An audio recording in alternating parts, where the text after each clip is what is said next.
नमस्कार, आप देख रहे हैं जेटीएन न्यूज़ इंडिया और ये बोकारो है। बोकारो के समाहरणालय में आज एक दिवसीय धरना जनता दल यूनाइटेड के तरफ से हो रहा है और केंद्र सरकार के गलत नीतियों को लेकर के, बेरोज़गारी को लेकर के, महंगाई को लेकर के ये धरना आज एक दिवसीय लोग दे रहे हैं।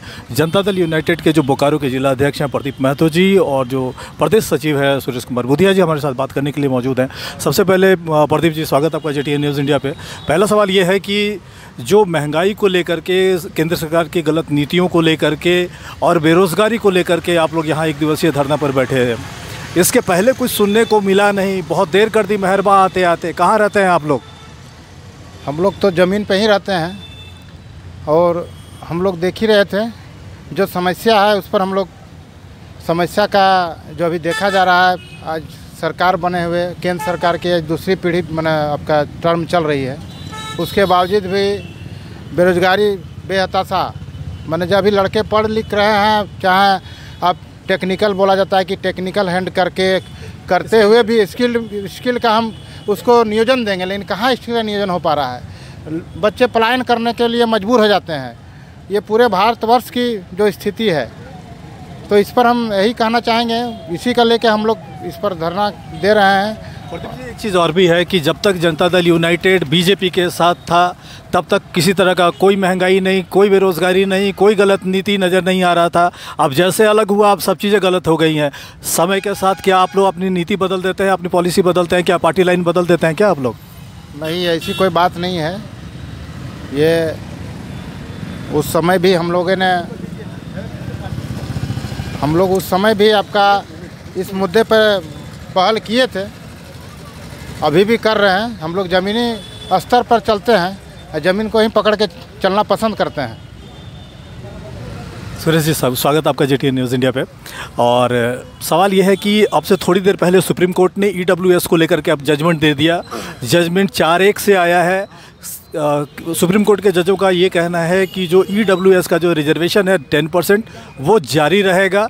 आपका जो एलआई पार्टनर बिहार में है आरजेडी, वो इसके खिलाफ था। आपका स्टैंड क्या है इस पूरे मामले पर ईडब्ल्यूएस के 10% रिजर्वेशन को लेकर के? हालांकि सुप्रीम कोर्ट का सुप्रीम फैसला आ गया है। देखिए, ऐसा है कि मैंने इस निर्णय को अभी देखा नहीं है, पढ़ा नहीं, सुना नहीं है।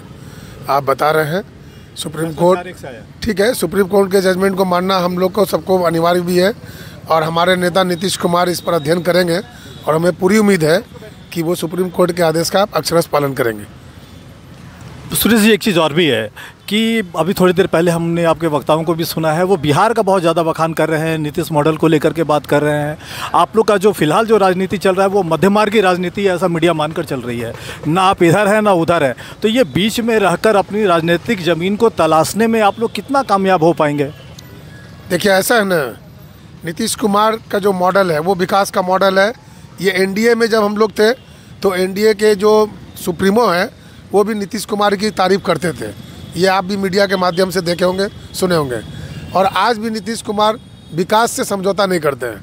रहा अलायंस पार्टनर पर, अगर मानते किसी के पूर्वज ने गलती किया और उसका अगर बच्चा आके अगर वो सही काम कर रहा है तो उसको आप गलत नहीं बोल सकते हैं। आप देख लीजिए, बिहार में चारों तरफ बिजली, पानी समस्या, शिक्षा, सब में सुधार हुआ है, हर जगह सुधार हुआ है। सुरेश जी, आप लोग केंद्र के नीति का आप लोग आलोचना कर रहे हैं, कोई 3 बात हमको बता दीजिए कि वो 3 चीज़ देश के हित में नहीं है और वो जनता दल यूनाइटेड उसका मुखालफत करता है, उसका खिलाफत करता है। केंद्र सरकार की वो 3 नीतियाँ कौन सी हैं? इसके बारे में हमारे धर्मवीर जी से ज़्यादा क्वेश्चन पास ऑन किया गया है। धर्मवीर जी आ रहे हैं इस सवाल का जवाब देने के लिए कि केंद्र सरकार की जो 3 नीतियां हैं वो कौन सी गलत नीतियां हैं जिसका जो आलोचना है या जिसका विरोध जनता दल यूनाइटेड कर रही है, क्या कहना चाहेंगे आप? सबसे पहले तो मैं केंद्र सरकार की सबसे गलत नीति के बारे में बताना चाहूँगा कि आज देश में माहौल को बहुत उन्होंने अशांत कर रखा है। सांप्रदायिकता इतने चरम पे उन्होंने फैला दिया है कि आज भाई को भाई पे, दोस्त को दोस्त पे विश्वास नहीं रहा। दूसरी नीति ये है कि महंगाई बेलगाम भागे जा रही है। महंगाई का ऐसा हालत है कि अगर आज का डेट में आप देखें तो एक 12,000 10,000 कमाने वाला व्यक्ति भी आज वो नहीं कह सकता है कि मैं महीने के 30वें दिन जो है कि अपने बच्चों को सही तरीके से खिला पाऊंगा। तो ये महंगाई बेलगाम है, इस चीज़ को लेकर के हमारी सबसे बड़ी विरोध है। तीसरा, भ्रष्टाचार। आप देख रहे होंगे कि मात्र केंद्र ही एक ऐसी पार्टी है, इतनी स्वच्छ पार्टी है जिसके बारे में पूरे भारत में वो ऐसा फैला रहे हैं कि देश की सभी पार्टियां चोर हैं, सभी जगह रेड पड़ रही है, सभी जगह सीबीआई के छापे पड़ रहे हैं, ईडी के छापे पड़ रहे हैं। तो अगर भ्रष्टाचार को आप एक तरफ सिर्फ अपनी पार्टी को सही बताकर बाकियों को आप गलत बता रहे हैं, तो ये नीति, मैं इन तीनों नीतियों का भारी विरोध, हमारी पार्टी भारी विरोध। आप छापे को लेकर के बात कर रहे हैं, लेकिन जिन किसी को भी डिटेन किया गया है, चाहे वो पंकज मिश्रा हो, अभी बात हुई थी अभिषेक जी से भी, वो जिनको भी, पूजा सिंघल एक उदाहरण है, तो जिस किसी को भी ईडी या इनकम टैक्स ने पकड़ा है वो सबके सब तो जेल के अंदर है, और कोई भी पुलिस कस्टडी के अंदर नहीं है, सब जुडिशियल कस्टडी के अंदर है। इसका मतलब यह है कि कोर्ट भी ये मानकर चल रही है कि इनके खिलाफ कुछ ना कुछ तो एविडेंस है। और छापे को लेकर के आप लोग सवाल उठा रहे हैं, अगर एजेंसियां छापा मार रही हैं और अगर पकड़ा जा रहा है तो जेडीयू को आपत्ति है क्या? नहीं, मुझे कोई आपत्ति नहीं। मैं चाहता हूं कि भारत जो है कि एकदम स्वच्छ ऐसा बन जाए, जैसे हमारे नेता नीतीश कुमार का कहना है कि किसी भी छोटे से छोटे गलतियों को हम माफ़ नहीं करेंगे। कोई अगर गलत कर रहा है मैं विरोध करूंगा। लेकिन आप सर ये बताइए कि पूरे भारतवर्ष में सिर्फ जितनी भी विरोधी पार्टियां हैं, उनके नेता, उनके जो अफसर हैं या उनके द्वारा जो संचालित अफसर है वही विरोधी हैं, वही गलत है। बाकी आपके पार्टी के सारे लोग स्वच्छ हैं। अभी हमने न्यूज़ के माध्यम, आप लोगों के माध्यम से ही सुना था कि अडानी के एयरपोर्ट पे बहुत बड़ी संख्या में जो है कि हीरोइन, गांजा की ड्रग्स का मैटर था। सर आप देखते होंगे कि अगर 100 ग्राम पुड़िया अगर किन्हीं के यहाँ पकड़ा जाता है तो पूरी मीडिया में महीनों तक छाए रहते हैं। अगर अरबों का, करोड़ों का अगर ड्रग्स पकड़ा गया तो सिर्फ और सिर्फ आपका सरपरस्त, आप उनके सर पे आपके हाथ होने के कारण जो है आज जो है कि उनके खिलाफ कोई भी धरना नहीं किए हैं। किसी भी तरह का आप उन पे ईडी का छापा नहीं पड़ा, कोई भी सीबीआई का रेड नहीं पड़ा।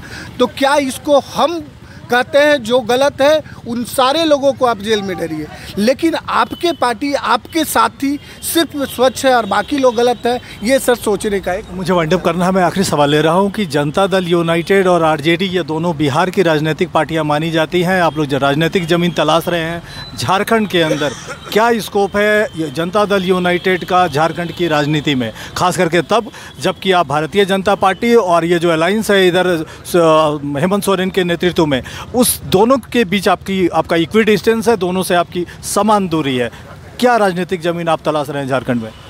सर देखिए, जब भी कभी भी अगर समान अनुभव के लोगों, समान नेचर के लोगों एक साथ मिल कर के अगर किसी एक लक्ष्य को प्राप्ति के लिए आगे बढ़ना चाहते हैं तो वो समानता हम खोज रहे हैं इन पार्टियों के बीच में, क्योंकि इनका भी कहना है कि हम गरीब, पिछड़ी और सामाजिकता को लेकर के चलने वाली पार्टी है। लेकिन बीजेपी एक ऐसी पार्टी है जिसके साथ हमारा मतभेद काफ़ी सालों से था।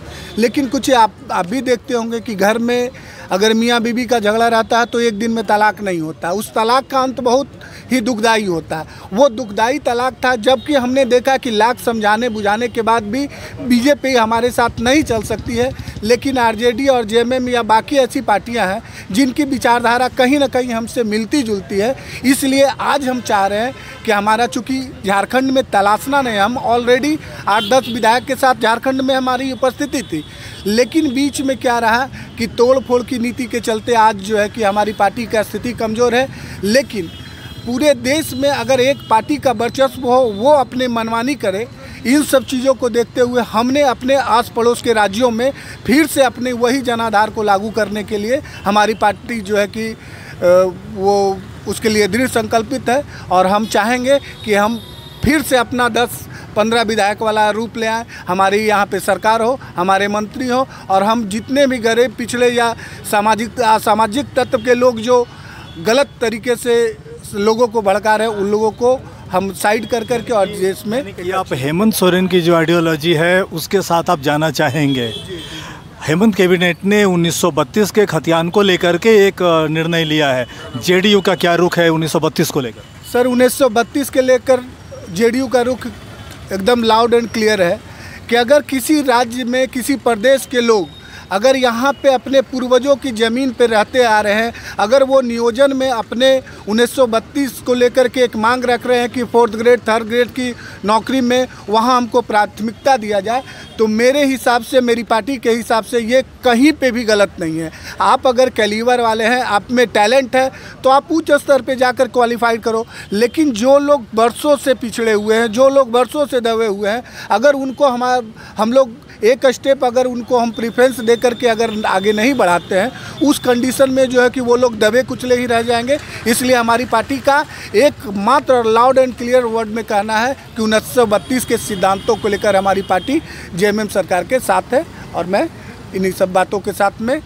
चलिए, धन्यवाद आपका। तो सुना आपने कि एक दिवसीय जो धरना है यहाँ पे जनता दल यूनाइटेड का जिला मुख्यालय पे मुख्तलिफ मुद्दों पर बात हुई है। तीन नेताओं ने अपनी बात रखी है यहाँ पर।